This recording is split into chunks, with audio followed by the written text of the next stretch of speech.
Bismillahirrahmanirrahim. Kita lanjutkan pembahasan tentang dependensi parsing.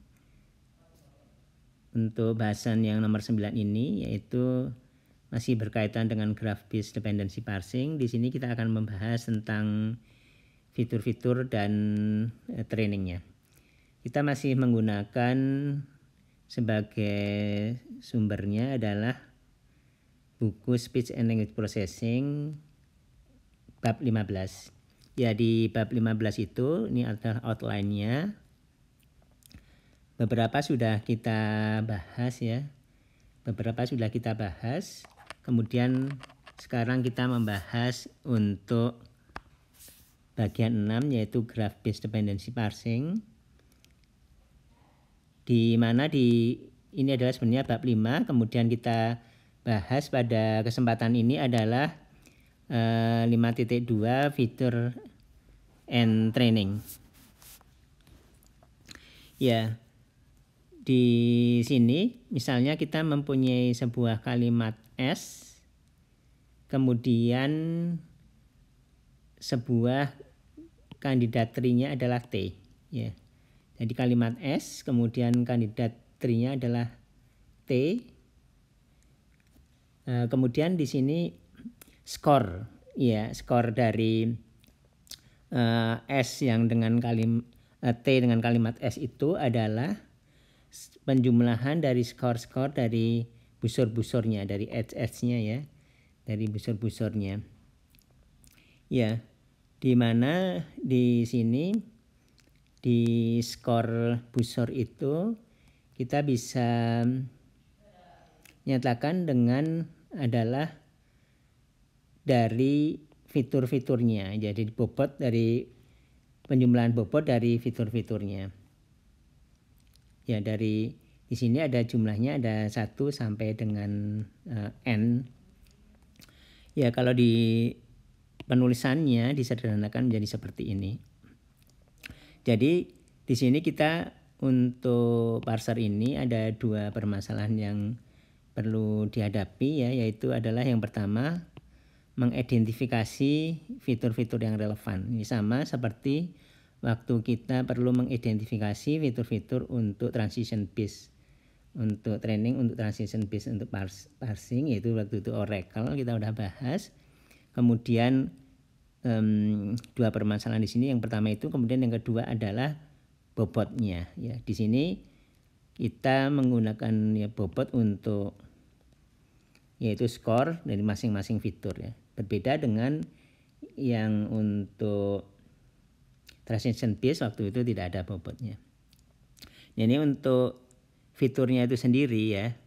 Untuk fiturnya sendiri ini seperti halnya yang digunakan untuk yang transition based ya. Ini gambar 15.9 ini yang kita udah bicarakan ya. Ya, di sini kita menggunakan yang masih serupa fitur-fiturnya, menggunakan fitur template ya.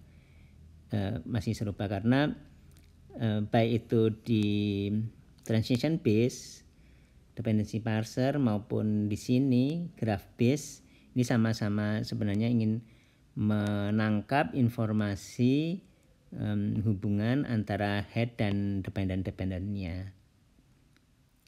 Ya, jadi karena konteksnya masih sama ya.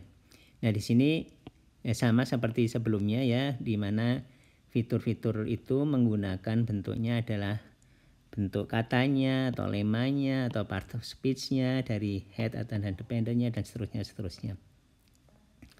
Ya, kemudian juga seperti halnya pendekatan-pendekatan di transition base, kita bisa menggunakan berbagai jenis dan kombinasi dari template-template fitur tersebut ya. Kemudian di samping fitur kita juga perlu cari atau menemukan bobotnya. Jadi untuk sekumpulan fitur, permasalahan kita selanjutnya adalah kita learn himpunan bobotnya ya untuk masing-masing di fitur tersebut ya. Ya, ini berbeda dengan di yang sebelum-sebelumnya ya, di mana sebelumnya itu adalah kelas label. Dan di sini kita perlu juga mencari bobotnya ya, bobotnya. Jadi di sini kita perlu untuk training model ya. Training model kita mengassign bobot yang tinggi, bobot yang lebih tinggi untuk kalau pohonnya benar. Lebih tinggi dibandingkan dengan skornya lebih tinggi kalau pohonnya benar dibandingkan kalau yang salah. Ya. Jadi ini salah satunya adalah framework yang efektif. Sebuah framework yang efektif untuk permasalahan ini adalah kita menggunakan apa yang disebut dengan inference based learning yang dikombinasikan misalkan dengan di sini adalah perceptron learning ya. Jadi dengan perceptron learning ya, di framework ini kita memparsing sebuah kalimat ya, yaitu melakukan inferensi dari data training ya, kemudian menggunakan bobot-bobot inisialnya, kemudian hasil dari parsing ya yang dicocokkan dengan pohonnya yang berkaitan dengan training data, kita mengset ini bobot-bobotnya ya. Jadi kalau hasilnya dari parse itu cocok ya, jadi kalau hasilnya cocok dengan pohonnya, kita bobotnya maka tidak di set ya. Tapi kalau misalkan parsernya itu ya tidak benar ya hasilnya pohonnya, maka bobot-bobotnya akan dikurangin ya. Kita secara iteratif kita melakukan itu, kemudian untuk setiap kalimat di data training kita sampai bobotnya itu konvergen,